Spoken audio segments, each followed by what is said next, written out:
এবার কোচ কাবরেরার প্ল্যানিংয়ে অসন্তোষ প্রকাশ করলেন জামাল ভুঁইয়া। ফাহমিদুল, শামিদ সোম, জায়ান আহমেদদের শুরুর একাদশেই দেখতে চান বাংলাদেশ অধিনায়ক। ঢাকার জাতীয় স্টেডিয়ামে রাতটা যেন এখনো চোখে লেগে আছে। শেষ বাঁশি বাজার পরেও মাঠে শুধু নীরবতা, আকাশে ঝুলে থাকা ব্যথা আর খেলোয়াড়দের মুখে গভীর হাহাকার। বাংলাদেশ 4-3 গোলে হেরেছে হংকংয়ের কাছে, তাও এমনভাবে যেন নিয়তি শেষ মুহূর্তে এসে মুছে দিয়েছে এক সম্ভাবনাময় গল্পের শেষ লাইনটা।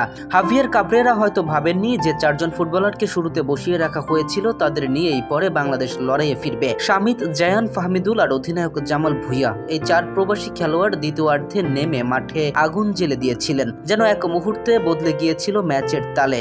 মাঝ মাঠে ছন্দ ফিরেছিল, আক্রমণে গতি বেড়েছিল, দর্শকদের কণ্ঠে ফের জেগে উঠেছিল আশার গান। কিন্তু শেষের সেই এক গোল, সেটাই সব আনন্দ ছিনিয়ে নিল। হারের পরে রাতটা দীর্ঘ ছিল বাংলাদেশের ফুটবলারদের জন্য। কেউ ঠিকমতো ঘুমাতে পারেনি। সেই রাতের ভোরে ঢাকার আকাশ যখন ম্লান আলোয় ধুয়ে নিচ্ছিল শহরে ক্লান্ত মুখ, তখন জামাল ভুঁইয়া দাঁড়িয়ে বললেন এমন এক বাক্য যা অনেকের হৃদয়ে কাঁপন তুলেছে। আমরা 4 জনই শুরু থেকেই খেলতে চাই। আজ সকালে হংকংয়ের উদ্দেশ্যে দেশ ছাড়ার আগে সাংবাদিকদের মুখোমুখি হয়ে জামাল যেন নিজের অন্তরের ক্ষমতাটাই প্রকাশ করলেন। চোখে ক্লান্তি, কণ্ঠে দৃঢ়তা। গত রাতটা আমাদের কারোরই ভালো কাটেনি, সবাই দেরিতে ঘুমিয়েছে, কিন্তু এখন আমাদের মনোযোগ দিতে হবে পরের ম্যাচে। আমি, জায়ান, সামিদ আর ফাহমিদুলকে বলেছিলাম যখন নামবো মাঠে খেলাটার ছন্দ বদলে দিতে হবে। আমরা সেটা পেরেছিও, কিন্তু আমরা চাই শুরু থেকেই খেলতে, প্রথম বাঁশি থেকেই লড়তে। তার সেই কথাগুলো যেন ছিল না শুধু এক দাবি, ছিল এক ধরনের অনুশোচনাও, এক অঘোষিত আর্তনাদ। গত ম্যাচের পরিসংখ্যানই তার সাক্ষী। 57 মিনিটে মাঠে নামার পরে শামিদের স্পর্শে প্রাণ ফিরে পায় খেলা।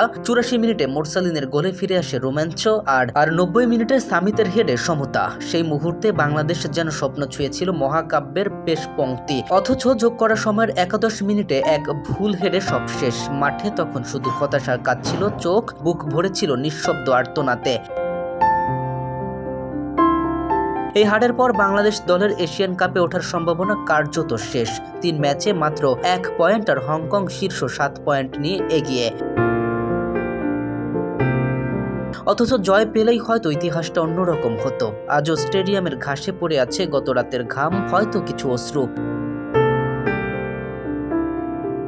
কিন্তু সেই অশ্রুতে আছে এক নতুন প্রতিজ্ঞা। পরের ম্যাচে আর কোনো দেরি নয়, কোনো অজুহাত নয়। জামাল ভুঁইয়ারা এবার শুরু থেকে মাঠে নামতে চান, কারণ তারা জানেন হারার বেদনা সহ্য করা যায়, কিন্তু সুযোগ হারানোর যন্ত্রণা বহন করা যায় না। শেষ রাতে হয়তো জামাল চুপচাপ তাকিয়েছিলেন জানালার বাইরে, মনে মনে বলেছিলেন আমরা আবার ফিরব ইনশাআল্লাহ, এই পতাকা আর কখনো নত হতে দেব না। কেম রাফিন, খেলার পাতা।